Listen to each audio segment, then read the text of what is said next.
BA দ্বিতীয় semester education major এবং minor. তুমি কি মেজর এবং মাইনরের মধ্যে কোন একটা স্টুডেন্ট? তুমি কি এডুকেশন নিয়েছো, অর্থাৎ শিক্ষা বিজ্ঞান তোমার সাবজেক্ট রয়েছে? তাহলে আজকের ভিডিওটা তোমার জন্য। আজকের এই ভিডিওতে তোমার সঙ্গে আমি আলোচনা করব গ্র্যাজুয়েশনের দ্বিতীয় সেমিস্টার এডুকেশনের গুরুত্বপূর্ণ সিলেবাস মেজর এবং মাইনর উভয়। তার সঙ্গে আলোচনা করব বেশ কিছু গুরুত্বপূর্ণ সাজেশন যেটা তোমাদের দ্বিতীয় সেমিস্টার এক্সামের জন্য প্রস্তুত করতে হবে। তাই বলবো প্রথম থেকে শেষ পর্যন্ত অবশ্যই ভিডিওটা দেখবে এবং বুঝে নেওয়ার চেষ্টা করবে গ্র্যাজুয়েশনের দ্বিতীয় সেমিস্টারের কোন প্রশ্নগুলো তোমাদের জন্য নির্ধারণ করা হয়েছে। তো তোমাদের দ্বিতীয় সেমিস্টারে যে এডুকেশন রয়েছে সেই এডুকেশন বিষয়টা এডুকেশনাল সাইকোলজি নামে পরিচিত এবং যা বাংলায় হচ্ছে শিক্ষাগত মনোবিদ্যা। তো শিক্ষাগত মনোবিদ্যা বা মনোবিজ্ঞানের যে গুরুত্বপূর্ণ সিলেবাস মেজরের জন্য রয়েছে সেইটা তোমাদের সবার আগে স্ক্রিনের মধ্যে দেখিয়ে দিচ্ছি, সেটাকে আগে খাতায় নোট ডাউন করে নাও। তো তোমাদের বিএ সেকেন্ড সেমিস্টার এডুকেশনের যে সাজেশনটা সিলেবাসটা রয়েছে শিক্ষাগত মনোবিদ্যা, তার প্রথম যে অংশটা প্রথম ইউনিটটা পড়তে হবে মনোবিজ্ঞানের ভূমিকা, অর্থ, সংজ্ঞা, প্রকৃতি পড়তে হবে এবং তার পরিধি পড়তে হবে। তার সঙ্গে পড়তে হবে শিক্ষা ও মনোবিজ্ঞানের সম্পর্ক। ইউনিট 2 তোমরা পড়বে বৃদ্ধি ও বিকাশ, এখানে তার পড়তে হবে অর্থ পড়তে হবে, ধারণা পড়তে হবে নির্ধারণ, বংশগতি সম্পর্কে পড়তে হবে, বিকাশের নীতি পড়তে হবে, শারীরিক পর্যায়গুলির উন্নয়ন পড়তে হবে, বিকাশের ক্ষেত্র, ধারণার প্রকারভেদ এবং শিক্ষাগত প্রভাবগুলো পড়তে হবে। ইউনিট 3 তোমরা পড়বে শিক্ষার ধারণা, শিক্ষার সাথে যুক্ত তত্ত্ব পড়তে হবে, ক্লাসিক্যাল কন্ডিশনিং আর পড়তে হবে, অপারেন্ট কন্ডিশনিং পড়তে হবে, তার সঙ্গে পড়তে হবে অন্তর্দৃষ্টিপূর্ণ শিক্ষা পড়তে হবে। লাস্ট মেজরের 4 নম্বর ইউনিট তোমরা পড়বে শেখার স্থানান্তর, এই সম্পর্কে তোমাদের ধারণা তত্ত্ব পড়তে হবে এবং শিক্ষাগত প্রয়োগকে পড়তে হবে। এটা ছিল তোমাদের মেজরের গুরুত্বপূর্ণ সিলেবাস, এডুকেশনের সেকেন্ড সেমিস্টারের মেজরের গুরুত্বপূর্ণ সিলেবাস। এরপর যদি মাইনরের কথা বলি তাহলে মাইনরের সিলেবাসটা দেখে নাও। মাইনর তোমাদের 5টা ইউনিট পড়তে হবে। এই 5টা ইউনিটের মধ্যে প্রথমে তোমায় পড়তে হবে 1 নম্বর ইউনিটে শিক্ষাগত মনোবিজ্ঞান, এর অর্থ প্রকৃতি সম্পর্কে পড়তে হবে, পরিধি পড়তে হবে শিক্ষা এবং মনোবিজ্ঞানের মধ্যে সম্পর্ক, আর পড়তে হবে শিক্ষাগত মনোবিজ্ঞানের পদ্ধতিকে তোমাদের এখানে পড়তে হবে।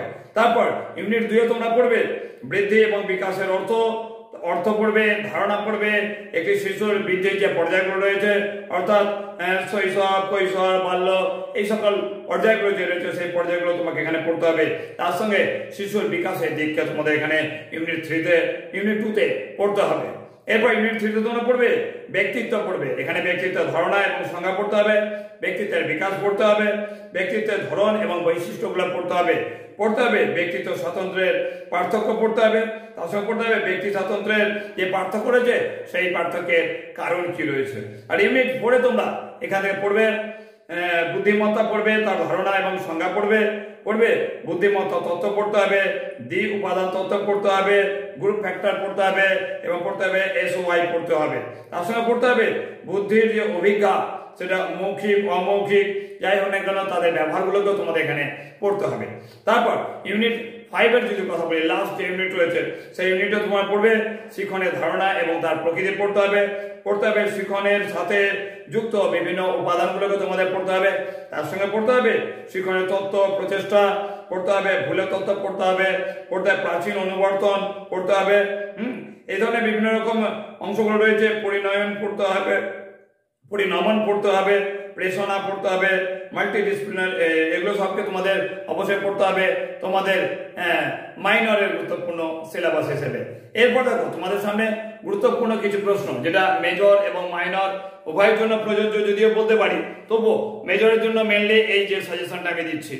মাইনরেও বেশ কিছু অংশ রয়েছে যেটা মেজর এবং মাইনর উভয় সিলেবাসের মধ্যে রয়েছে, তবুও আমি যে আজকে প্রশ্নগুলো দিচ্ছি সেই প্রশ্নগুলো মেনলি মেজরের জন্য, স্পেশালি মাইনরের জন্য গুরুত্বপূর্ণ সাজেশন আমি খুব শীঘ্রই নিয়ে আসবো, সেটা কোনো কথা নেই। তোমাদেরকে আজকে যেটা দিচ্ছি সেটা মেজর মাইনর উভয়ের জন্য কিছু কিছু প্রশ্ন রয়েছে গুরুত্বপূর্ণ, কিন্তু মেনলি অবশ্যই মেজরের জন্য। তাই বলবো মেজর যারা রয়েছে তারা খুব মনোযোগ সহকারে এই বিষয়টাকে দেখো গুরুত্বপূর্ণ সাজেশনটা, আর মাইনর যারা রয়েছে তারাও এখানে অবশ্যই দেখে নিতে পারো তোমাদের সিলেবাসের অন্তর্গত কোন কোন প্রশ্নগুলো তোমাদের এখানে দেওয়া হয়েছে।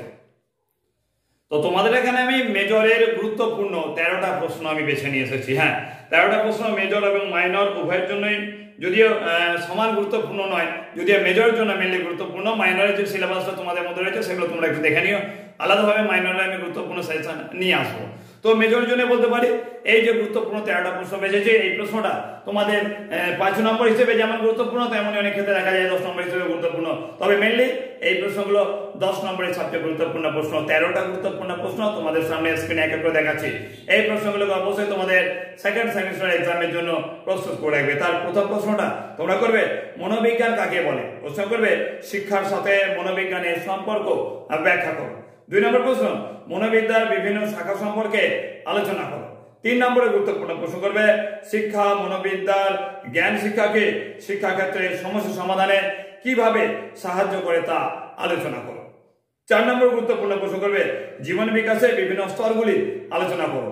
মোস্ট ইম্পর্টেন্ট এই প্রশ্নগুলো তোমাদের সামনে তুলে ধরছি 5 এবং 10 নম্বরে, তবে 10 নম্বরের জন্য সবচেয়ে বেশি গুরুত্বপূর্ণ করবে। তারপরে প্রশ্ন কৈশোরকাল কাকে বলে, ওর সঙ্গে কৈশোরকালের বিকাশগত বৈশিষ্ট্যগুলি সংক্ষেপে লেখো।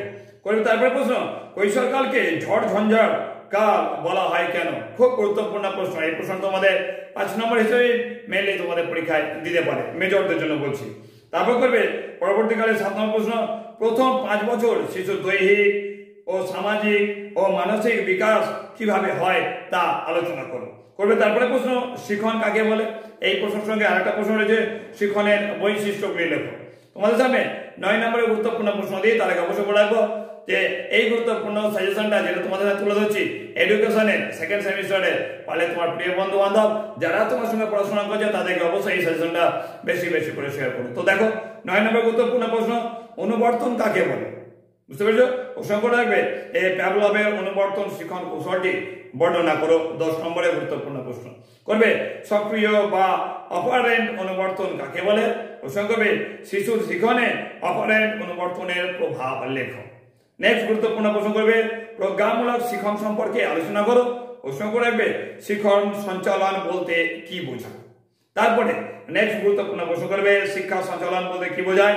প্রশ্ন করে রাখবে শিক্ষা সঞ্চালনের শ্রেণীবিভাগ করো। তার সঙ্গে করে রাখবে শিখন সঞ্চালনের তত্ত্বগুলি লেখো। এর পরবর্তীকালে 13 নম্বর প্রশ্ন, হ্যাঁ মেজরের জন্য একদম লাস্ট যে গুরুত্বপূর্ণ প্রশ্ন রয়েছে সেটা করবে মানব জীবন বিকাশের বিভিন্ন স্তরগুলি কি কি। প্রশ্ন করে রাখবে শৈশব থেকে কৈশোর পর্যন্ত শিশুর যে জীবন বিকাশের একটি স্তর, সেই স্তর সংক্ষেপে বর্ণনা করো। তোমাদের সামনে 10 নম্বরের গুরুত্বপূর্ণ, হ্যাঁ অবশ্যই এটা 10 নম্বরের গুরুত্বপূর্ণ 13টা প্রশ্ন তুলে ধরলাম। এটা 10 নম্বর হিসেবে আসতে পারে পরীক্ষায়, আবার তোমাদের 5 নম্বরের গুরুত্বপূর্ণ প্রশ্ন হিসেবে আসতে পারে। মেনলি মেজরের জন্য এই গুরুত্বপূর্ণ সাজেশনটা তোমাদের সামনে নিয়ে এসেছি। মাইনরের জন্য তোমাদের এই সাজেশন থেকে যে যে সিলেবাস তোমাদের রয়েছে তোমরা সেগুলো করতে পারো, বা এরপরে নেক্সট সাজেশনে তোমাদের জন্য অর্থাৎ মাইনরের জন্য আলাদাভাবে আমি ফাইনালি বলতে হয় যে এডুকেশনাল সাইকোলজির যে গুরুত্বপূর্ণ সেশন রয়েছে সেই সেশনটা নিয়ে আসবো। তাই অবশ্যই চ্যানেলটা সাবস্ক্রাইব করে অল বেল নোটিফিকেশনে প্রেস করে রাখো এবং সেকেন্ড সেমিস্টার এক্সামের জন্য ভালো করে প্রস্তুতি নাও। এখনকার জন্য টাটা।